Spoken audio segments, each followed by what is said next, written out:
Hello students, जय हिंद। चूंकि ये वीडियो निबंध पे है इसलिए इसमें पेशेंस सबसे ज्यादा जरूरी है। आपको पेशेंस के साथ में वीडियो लास्ट तक देखनी है। यहाँ से आपको बहुत कुछ मिलेगा। और निबंध या जिसको हम कंपोजिशन कहते हैं, लेख कहते हैं, एस्से कहते हैं, दोनों सब्जेक्ट्स पे बात करेंगे, हिंदी में भी और इंग्लिश में भी। ठीक, केवल लैंग्वेज का डिफरेंस रहता है, बाकी सब चीजें एक ही रहती है। तो यहाँ पे हम दोनों पे बात करेंगे। और जो आपको इस पे लिखा दिख रहा है ये सब प्रीवियस ईयर के जो है सब निबंध, एस्से, कंपोजिशन जो भी कह लो वो यही सब है। तो इन सब चीजों पे एक पूरा केस स्टडी जैसा यहाँ पर बात करेंगे। और सेशन के शुरुआत में अगर आप ये चीज जानोगे ना तो बाद में आपको रटना या टेंशन ये सब चीजें आपके साथ नहीं होंगी। तो मैं बहुत सारी बातें बताऊंगा जो कि टू द पॉइंट जैसी आपको नहीं लगेगी, एक इंट्रोडक्शन जैसा, एक भूमिका जैसा लगेगा। तो आपको बातें ध्यान से सुनना है, पेशेंस रखना है, वीडियो स्किप करके नहीं जाना है। और अगर आप चैनल पर नए हो तो चैनल सब्सक्राइब कर लो, बेल का नोटिफिकेशन ऑल पे क्लिक कर लो। और प्लेलिस्ट देखो, आपके लिए बहुत चीजें ऑलरेडी चैनल पे है और लगातार अपलोड हो रही है। तो चलिए आते हैं टॉपिक पे। तो सबसे पहले हिंदी में जैसा आपका आता है कि आप कंपोजिशन लिखिए या लेख लिखिए, और इंग्लिश में भी उसको कंपोजिशन कहते हैं, जिसमें आपके पास में कई टॉपिक पे चीजें होती हैं। ठीक है, जो कि हम यहाँ पर देखेंगे। सबसे पहले देखेंगे कैसे विषयों पे आपको लिखना होता है। और एक चीज सबसे पहले मैं आपको बता दूं, देखो अभी पिछले साल के जो बच्चे हैं निबंध वो भी लिख करके आए हैं, अच्छे मार्क्स पाए हैं, चाहे इंग्लिश में हो या हिंदी में हो। ठीक है, और हम ये नहीं कह रहे कि अगर आप अभी से नहीं पढ़ोगे तो आप अच्छे मार्क्स नहीं पाओगे। ठीक है, इंजीनियर माइंड से बहुत सारे लोग पढ़ते हैं, रात में पढ़ के सुबह लिखाते हैं, लेकिन एक कॉन्फिडेंस के साथ में लिखना दूसरी बात होती है।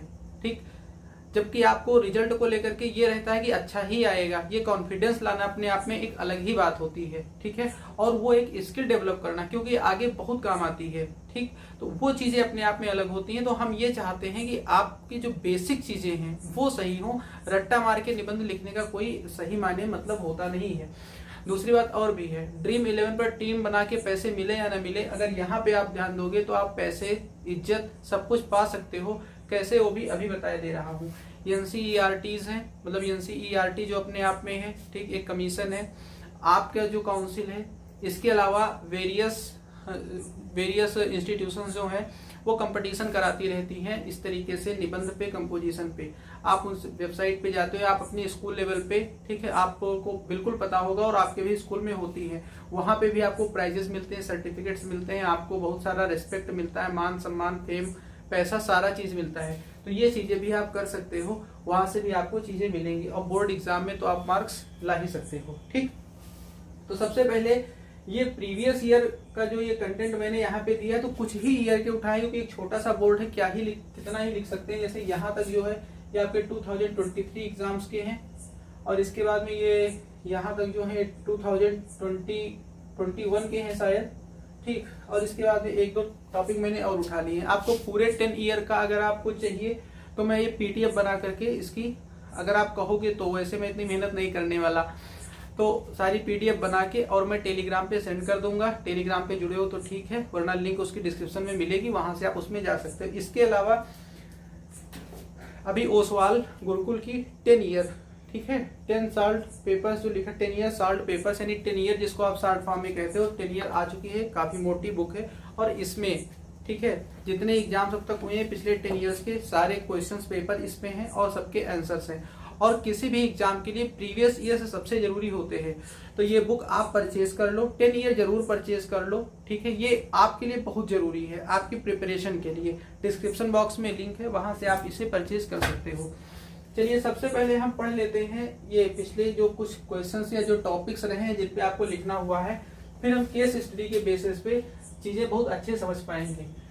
जैसे सबसे पहला यहाँ पे आया है, अगर आपको स्क्रीन में बहुत साफ ना दिख रहा हो तो मैं पढ़ ही रहा हूँ, आप सुनिएगा कि प्लास्टिक मुक्त भारत स्वच्छ भारत, मतलब एक स्टेटमेंट है, एक कोट है कि प्लास्टिक मुक्त भारत स्वच्छ भारत, इस अभियान को सफल बनाने हेतु सरकार के तथा अपने प्रयासों पर एक प्रस्ताव लिखिए।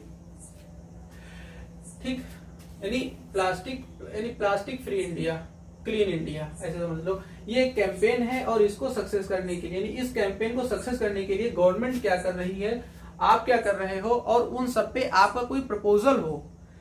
इसमें सब में आप एक चीज पाओगे कि आपको अपना प्रपोजल लिखना है हर बार। ठीक है, यानी आपका ऑब्जर्वेशन क्या है, आपकी थिंकिंग क्या है, वो चीजें मांग रहे हैं। यानी ये चीजें आपके लिए आसान बनाती हैं और आपकी क्रिटिकल थिंकिंग को इनहांस करती हैं।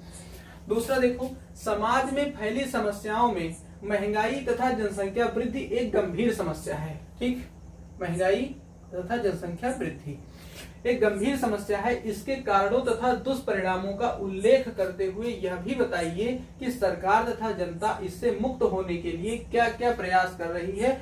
अपने विचारों को प्रस्ताव के रूप में लिखिए। यहाँ भी आपके प्रपोजल को मांगा जा रहा है।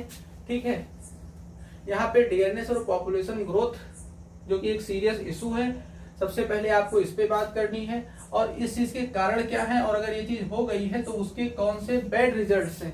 ठीक है, क्या उसके दुष्परिणाम यहाँ पे हैं, वो आपको बताइए और उनसे निपटने के लिए सरकार क्या कर रही है और जनता या आप क्या कर रहे हो, ये बताओ और उस पर अपना प्रपोजल लिखो।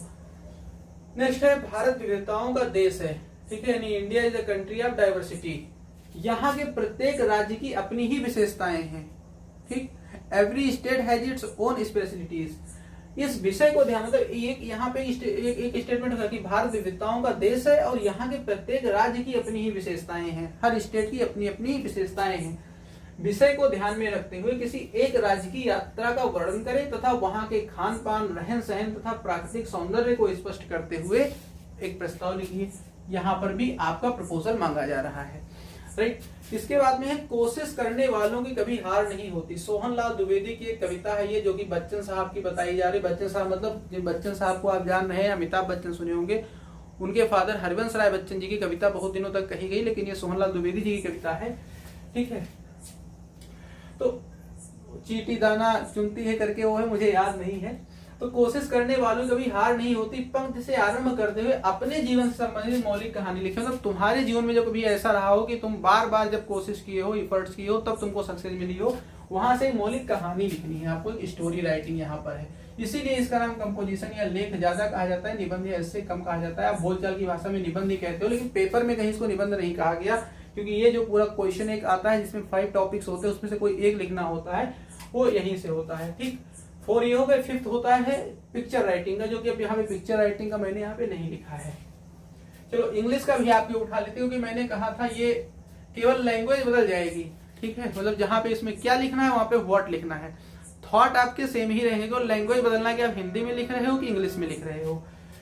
यहाँ पे भी क्वेश्चन लिख लो, write an original short story.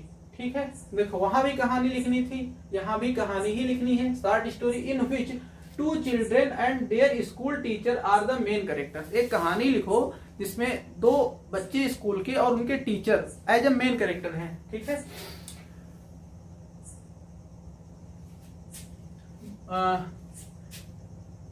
बस इतना ही है शायद।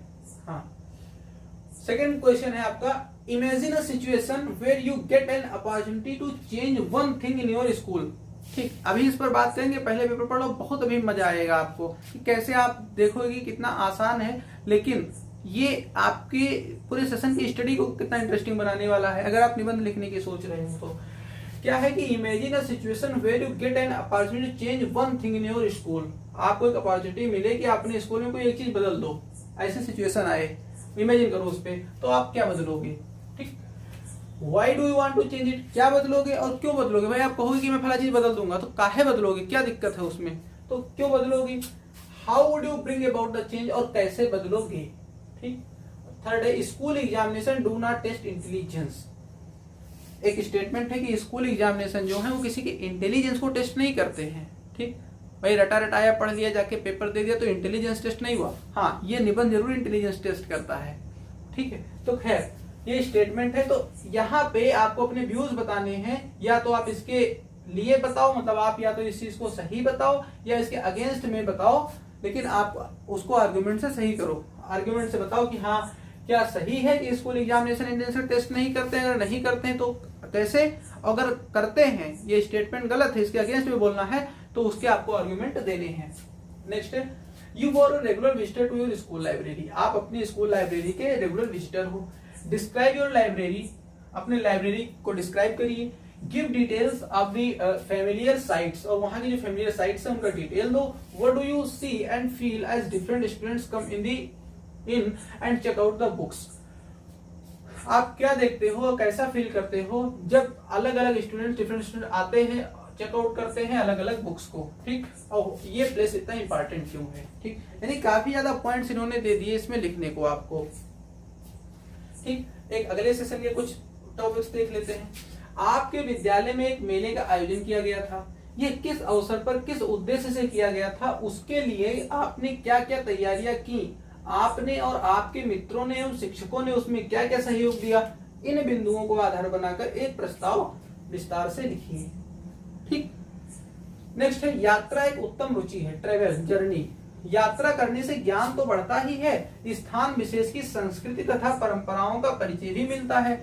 अपनी किसी यात्रा के अनुभव तथा रोमांच का वर्णन करते हुए एक प्रस्ताव लिखिए। आप अगर कहीं कहो, थोड़ा जो है ध्यान दोगे तो ये चीज जो है किसी राज्य का वर्णन और ये, इसमें कुछ चीजें कॉमन हो जाएगी, हालांकि ऐसी चीज नहीं है, लेकिन जब आप 10 ईयर उठाओगे तो कई सारी चीजें रिपीटेड भी हैं। यानी 10 ईयर के अगर आप ऐसे देख लोगे तो शायद आपको एक चीज है कि कोई ना कोई एक वही टॉपिक मिलेगा जो आपका पहले से पढ़ा होगा, आपको नया टॉपिक नहीं मिलेगा एग्जाम में। फिर है वन है तो भविष्य है, ठीक। वन है तो भविष्य है। आज हम उसी भविष्य को नष्ट कर रहे हैं, यानी हम वन को नष्ट कर रहे हैं, तो कैसे, कथन को स्पष्ट करते हुए जीवन में वनों के महत्व पर अपने विचार लिखिए।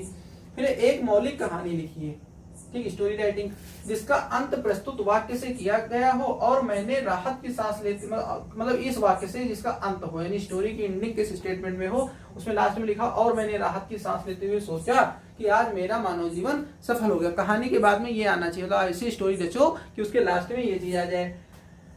फिर संयुक्त परिवार की किसी एक ऐसे उत्सव के आनंद का विस्तार से वर्णन कीजिए जहां आपके परिवार के बच्चे बुजुर्ग उपस्थित थे, ठीक। और एक और इंग्लिश का है कि describe a time when all the lights in your locality went off, what were the sounds you heard as you sat in the darkness, how did you feel when the lights came on. ये सारे topics हैं, ठीक। यानी ऐसे ही topics आपको मिलते हैं आपके एग्जाम में, राइट।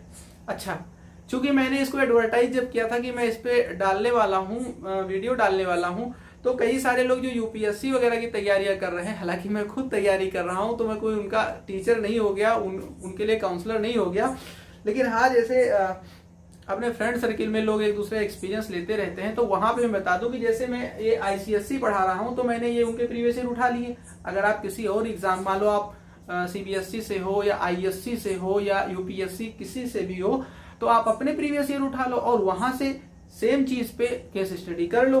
तो चलो इस पे केस स्टडी अब शुरू करते हैं। तो जैसे ऐसे सब्जेक्ट्स पे जब हमको ऐसे लिखने होते हैं तो क्या क्या जरूरी नहीं, अभी से आप क्या तैयारियां कर सकते हो। तो ऐसे लिखने के लिए हमको चाहिए क्या क्या, मतलब हमारे अंदर क्या क्वालिटी होनी चाहिए कि हम एक ऐसे एक कंपोजिशन लिख सकते हो। तो यहाँ पे मैंने 3 थिंग्स लिखी है, स्टडी, ऑब्जर्वेशन और आपकी प्रैक्टिकल लाइफ। तो सबसे पहली चीज जो आपको करनी वो आपकी स्टडी है। क्या है स्टडी? मतलब आपको पढ़ना है। पढ़ने से आपको क्या क्या मिलेगा? पढ़ने से सबसे पहले तो आपको लिखने का एक आर्टिस्टिक तरीका आ जाता है, एक कलात्मक तरीका आता है कि आप चीजों को बढ़िया, जैसे आप देखोगे कि वही कहानी, वही चीज, बारिश हुई, क्या क्या घटना हुई, एक आप लिखते हो तो दूसरी बात होती है, लेकिन एक कोई लेखक लिखता है तो वही पढ़ते हो आपको मजा आता है। बारिश तो आपके लिए भी हुई थी, उसके लिए भी हुई थी, और आपको बड़ा, और उसने लिखा वही चीज आप पढ़ रहे हो तो आपको मजा आ रहा है। तो यानी लिखा कैसे जाता है ये चीज भी आप पढ़ के जान लोगे, ठीक। अब ये पढ़ने में आप कुछ निबंध पढ़ सकते हो, ठीक है, जो पहले से लिखे गए हैं। अब इसमें आपको कहीं बहुत अलग नहीं जाना। आपकी जैसे साहित्य सागर है, उसमें गद्य है पूरा, वो गद्य आप पढ़ो। कहानियां हैं, उससे स्टोरी राइटिंग आएगी। काकी कहानी है, स्टोरी राइटिंग आएगी। भीड़ में खोया आदमी, देखो 2023 की मैंने पिछले एग्जाम की बात है, और मैंने वो वीडियो अभी चैनल पे पड़ी हुई, उस पर कमेंट भी पड़े हुए हैं। तो मैंने शाम को बताया और अगले दिन उसी पर वो आ गया, और लड़कों ने उस कहानी से ही इंस्पिरेशन लेकर के और ऐसे लिख करके आए और बढ़िया करके आए, ठीक। और उस पर यही लिखा था, ये महंगाई का जनसंख्या वृद्धि और जनसंख्या वृद्धि पर ही वो है, भीड़ में खोया आदमी। यानी आप अपनी ही टेक्स्ट बुक अगर पढ़ते हो, यानी साहित्य सागर के आप गद्य पढ़ लो, अपनी शॉर्ट स्टोरीज पढ़ो, जो शॉर्ट स्टोरीज में चीजें हैं, तो आपको कहीं ना कहीं लिखने की, और इवन आपको वहां से ठीक ठाक कंटेंट मिल जाएगा। इसके अलावा और स्टडी का आप देखो, अगर आप यहाँ पे एक चीज ध्यान दो कि वन वाली चीज, ठीक है, कहाँ गया ये वाला देखो कि वन है तो भविष्य, आज हम उसी भविष्य को नष्ट कर रहे हैं, ये चीज। अगर आप ज्योग्राफी पढ़ते हो तो ज्योग्राफी में आपका जो नेचुरल वेजिटेशन चैप्टर है वहां पे आप इंपॉर्टेंस ऑफ फॉरेस्ट पढ़ लोगे, ठीक, कंजर्वेशन ऑफ फॉरेस्ट पढ़ोगे, और वन है तो भविष्य है, इसी में आप जब कंजर्वेशन पढ़ोगे तो उसका इंपॉर्टेंस पढ़ोगे, उसकी वैल्यू पढ़ोगे, ठीक, ये सारी चीजें यानी स्टडी से ही अगर आप वहां पे ज्योग्राफी पढ़ रहे हो तो ये चीज आपका यहीं से निबंध तैयार है। यानी कहने मतलब मेरे ये है कि बस आपको ये पता रखना है जब आप अपनी चीजें पढ़ रहे हो कि ये चीजें हमारे एस्से में भी काम आ सकती हैं, चीजों को रिलेट करना होता है। एस्से यही होता है, आपकी टोटल जो स्टडी आप किए रहते हो उसी का निचोड़ ये चीज होता है। तो स्टडी से आपको क्या क्या फायदा हुए, अब ये नोट कर लो, अब कहीं कॉपी में नोट कर लो कि स्टडी सबसे पहले जरूरी क्या है निबंध के लिए, स्टडी। और स्टडी आपको क्या देगी, लिखने का तरीका देगी और कंटेंट देगी। क्या क्या देगी, लिखने का तरीका देगी और कंटेंट देगी, ठीक, समझ में आया। इसके अलावा अब स्टडी में केवल बुक स्टडी की ही बात नहीं, एक और है, जैसे मान लो हम प्लास्टिक मुक्त स्वच्छ भारत पे बात कर रहे हैं और यहाँ पे हम सरकार के प्रयास की बात कर रहे हैं, ठीक, यहाँ पे भी हम सरकार के प्रयास की बात कर रहे हैं। तो जहां जहां जब सरकार के प्रयास की बात होगी तो यहाँ पे आपको कुछ स्पेशल हम नहीं कह रहे हैं करो, आपको हम इतना कह रहे हैं कि थोड़ा बहुत दुनियादारी से भी जुड़ो। यहाँ पे आपको बुक वार्म ही भी बन करके नहीं रह जाना कि आपको बुक अलॉट हो गई कि सिलेबस डिसाइड हो गया उतना ही पढ़ करके और आपको दुनिया ही ना जानो। ये जो लोग बताते कमरा बंद कर लो, दुनिया से मतलब खत्म कर लो, फिर पढ़ते रहो, कमरा बंद करके पढ़ने वाले सक्सेस होते हैं, नहीं सक्सेस होते हैं। नौकरी भले पा जाए, देश की सबसे बड़ी नौकरी पा जाए, लेकिन लाइफ में प्रैक्टिकल नहीं होते हैं। और वो सबसे खराब, अगर वो कोई ऑफिसर बनते हैं तो सबसे खराब ऑफिसर अगर कोई बनते हैं तो वही बनते हैं। ये बात मेरी मान लो, लिख के ले लो, और आप जब आगे और किसी मतलब जो हमसे विद्वान लोग होंगे उनकी बातें भी सुनोगे तो ये चीज आपके सामने आ जाएगी। तो प्रैक्टिकल लाइफ से आपको जुड़ करके रहना है, ठीक। यहाँ पे मैंने आपको लिखा भी प्रैक्टिकल लाइफ, खैर ये प्रैक्टिकल लाइफ दूसरी है, इस पे भी और बात करेंगे। यहाँ पे स्टडी में ही तो आपको बता देते हैं कि आप न्यूज से जरूर जुड़े रहो। और न्यूज कौन सी, ये आज तक और इंडिया टीवी, ये बैठ के चिल्लाने वाली न्यूज नहीं, ठीक। ऑल इंडिया रेडियो न्यूज आता है, यूट्यूब पे भी इसका वीडियो रहता है, सुबह शाम दोपहर 3 टाइम की न्यूज आती है, आधे घंटे की न्यूज होती है, शाम को 1 टाइम का न्यूज है, सुबह का जब आपको मौका मिले अपलोड हो जाती है किसी भी टाइम पे न्यूज। ये आप रोज सुनने की आदत डाल लो, 30 मिनट्स न्यूज को दो और आपको यकीन मानो बहुत मजा आएगा, ठीक।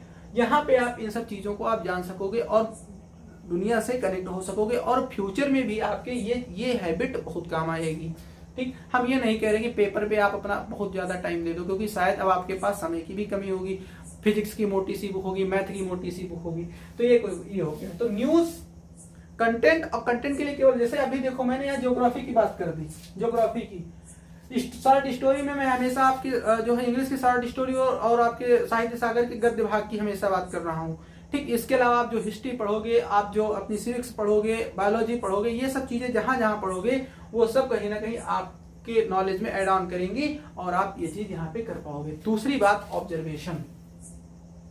ऑब्जर्वेशन का मतलब ये है कि आप अपने आसपास जो देख रहे हो उसको कैसे ऑब्जर्व करते हो, आपकी ऑब्जर्व स्किल कैसी है और उनपे कौन से निबंध आप बेहतरीन लिख सकते हो, वो चीज आप यहाँ पर देखो। खैर ज्योग्राफी वाले बात से मैं बता दूं, यहाँ भी आपकी ज्योग्राफी काम आ सकती है। India diversity, country of diversity वाले में आप क्लाइमेट का चैप्टर पढ़े हो, शुरुआत से आप देखते हो कि किस तरीके से टेम्परेचर की डिफरेंसेस हैं, रेनफॉल की, यानी कुल क्लाइमेट की डिफरेंसेस आप देखते हो। 9th में पढ़े हो तो रिलीफ की डिफरेंसेस देखते हो। इसके अलावा आप कल्चरल में देखते हो किस तरीके से लैंग्वेज जो है, वियरिंग्स, ठीक है, यानी कपड़ों की, इस तरह अलग अलग डाइवर्सिटी जो यहाँ पे मिलती है। और जहां पे किसी एक राज्य की यात्रा का वर्णन है, पहली बात अगर यात्रा गए हो, ठीक है, तो आपके ऑब्जर्वेशन की बात है, लेकिन अगर नहीं गए हो तो रहन सहन, खान पान, इन सब की बात है, तो आप अपने स्टेट का लिख सकते हो। कोई काउंसिल पता थोड़ी करनी जा रही है कि तुम उसी स्टेट के हो या चोरी कर रहे हो, ऐसा तो कोई मतलब है। तो अपने स्टेट के बारे में जानते हो वो लिखो, ठीक। किसी राज्य का कहा गया, ये तो नहीं कहा कि अपने राज्य का ना लिखो, किसी राज्य में तुम्हारा भी राज्य आता है तो वहां से चीजें देख सकते हो, ठीक। खैर ऑब्जर्वेशन पे बढ़िया टॉपिक कौन से हैं, जैसे अगर हम यहाँ पे देखते हैं, ठीक है, ये वाला देखो, you are a regular visitor to your school library, ठीक। अब अगर इसको आपके स्कूल में लाइब्रेरी है, ठीक, ऑब्जर्व आपको यही करना है कि ये चीज आप अपने दिमाग में रखो, क्रिटिकल थिंकिंग रखो कि जब भी अगर आपको लिखना पड़ जाए तो आप लाइब्रेरी में जाकर के होश में गए हो, लाइब्रेरी चीजें देख रहे हो कि नहीं। तो वही चीज है यहाँ ऑब्जर्वेशन की बात है कि जब आप लाइब्रेरी जाते हो तो अपनी लाइब्रेरी के बारे में बताओ, वहां की डिटेल्स बताओ, वहां के स्टूडेंट्स कैसे आते हैं, वहां कौन सी बुक्स हैं, वो क्यों इंपॉर्टेंट है लाइब्रेरी, इन सब चीजों पे। तो यहाँ कुछ आपको पढ़ने नहीं जाना, आपको पढ़ना केवल यहाँ पे ये है कि आखिर हम वो चीज लिखेंगे कैसे, हमारे पास जो कंटेंट है उसको रिप्रेजेंट कैसे करेंगे, उसको प्रेजेंट कैसे करेंगे, ये स्किल खाली लानी है। ऑब्जर्वेशन स्किल से आपको अलग से कुछ करना ही नहीं है। और ये इसलिए अभी बताया, देखो एग्जाम टाइम पे जब आपसे कहेंगे तो कहोगे कि आप हम लाइब्रेरी जाएं जब स्कूल बंद हो चुके हैं। यानी ये चीज इसीलिए मैं सेशन के स्टार्ट में बता रहा हूँ कि हाँ आप अभी से लाइब्रेरी जाइए और लाइब्रेरी को आप क्या करिए, देखिए और देख लो। एक साथ मेले का भी था किसी, हाँ है मेले का है, तो आपके विद्यालय में एक मेले का आयोजन हुआ, 14 नवंबर को बाल मेला लगता है, ठीक लगता है, सीधी सी बात है, केवल ऑब्जर्वेशन की बात है। एग्जाम में बैठ जाओ और दिमाग में चलाओ कि हाँ वो मेला लगा था, ये हुआ था, ये हुआ था, लेकिन जब ऑब्जर्व किए तो लिख पाओगे। ये ऑब्जर्वेशन पे है खाली आपके, ठीक। परिवार का किसी एक उत्सव, कोई फेस्टिवल हुआ है जो कि एक ज्वाइंट फैमिली का फेस्टिवल है, उसका ये भी आपके ऑब्जर्वेशन पे, एक्सपीरियंस पे ये सारी चीजें बेस है। तो यहाँ पे आप ऑब्जर्वेशन और प्लस यहाँ पे प्लस प्रैक्टिकल लाइफ भी है, ठीक। ये प्रैक्टिकल लाइफ है, लाइब्रेरी प्रैक्टिकल लाइफ है, मेला प्रैक्टिकल लाइफ है, तो प्रैक्टिकल लाइफ प्लस ऑब्जर्वेशन यहां पर है।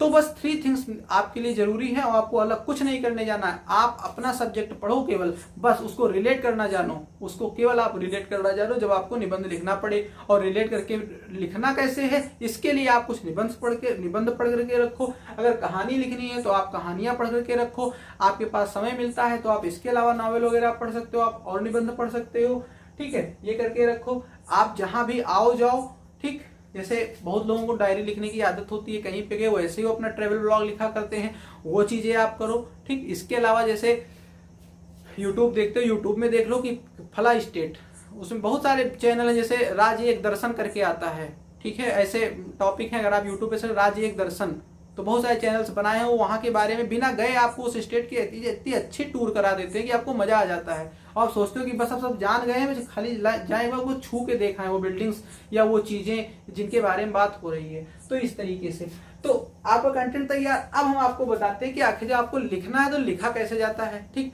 तो लिखने के लिए देखो यहाँ पे अगर आप इसको एक चीज और कैटेगराइज करोगे तो इससे 2 टाइप के हो जाते हैं। एक तो कंक्रीट होता है, एक ऑब्स्ट्रैक्ट होता है। कंक्रीट का मतलब है कि जो आप सीधा सीधा मेला देख रहे हो, ज्वाइंट फैमिली देख रहे हो, ये सब देख रहे हो, ये सीधे सीधे क्या हो जाते हैं, कंक्रीट हो जाते हैं, ठीक। लेकिन ज्यादातर आप में ऑब्स्ट्रैक्ट वाले हैं नहीं, तो चलो आप कंफ्यूज नहीं करते हैं, ऑब्स्ट्रैक्ट पे बात नहीं करते हैं, ठीक। तो लेकिन इसके अलावा आप इसमें देखोगे तो हर ऐसे जो है उनको लिखने का कहीं ना कहीं कुछ उनके जो प्रोफार्मा है वो चेंज हो जाएगा। लेकिन प्रोफार्मा चेंज होने के बावजूद एक चीज कॉमन रहेगा, जो कि ऐसे का इंट्रो रहेगा, कंक्लूजन रहेगा और बॉडी रहेगी। अब बॉडी में चीजें थोड़ा चेंज हो जाती हैं अपने हिसाब से। जैसे मान लो 1 की बात करोगे, ठीक है, 1 की बात करोगे तो इसमें उसका इंपॉर्टेंस लिखोगे, सस्टेनेबल डेवलपमेंट के बारे में, उसकी बॉडी में ये चीजें रहेंगी। लेकिन अगर मेले के बारे में रखोगे तो मेला कहाँ था, किस अवसर पे था, ठीक, वहां की क्या घटनाएं हुई, तो उस बॉडी में वो टॉपिक्स आ जाएंगे। लेकिन बॉडी रहेगी, इंट्रो रहेगा, बॉडी रहेगी, कंक्लूजन रहेगा, ठीक, ये स्ट्रक्चर रहेगा। तो आई होप हमें जो बातें अपनी कन्वे करनी थी एस्से को लेकर के वो आपको बता चुके हैं। और अब अगर आप यहीं से इन चीजों को फॉलो करोगे तो आपको आगे काफी ज्यादा मदद मिलेगी। और हाँ खैर, यहाँ पे जो एस्से है तो इनका इसके अलावा, ठीक है, मतलब एस्से ऐसा नहीं है कि बात खत्म है। एस्से पे अभी हम मॉडल एस्सेज आपके सामने लेकर के आएंगे खुद, जो हम लिखे होंगे, और ज्यादातर मोस्ट लाइकली टॉपिक पे ही लाएंगे कि अगर आप वहां से कुछ एस्से लिखना सीखना चाहो तो सीखो, नहीं सीखना चाहो उससे रटना चाहो तो रट करके आप एग्जाम का कल्याण हो जाए। तो ये चीज भी हम करेंगे, ठीक।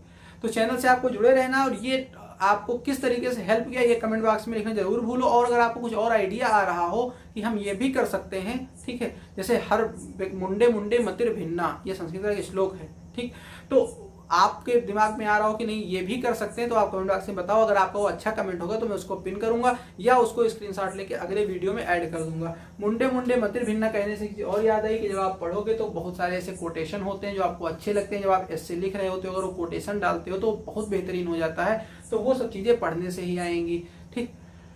तो मिलते हैं अगले वीडियो में। आप लोग अपना ध्यान रखिए, जुड़े रहिए करियर एग्जाम से। Thank you everyone.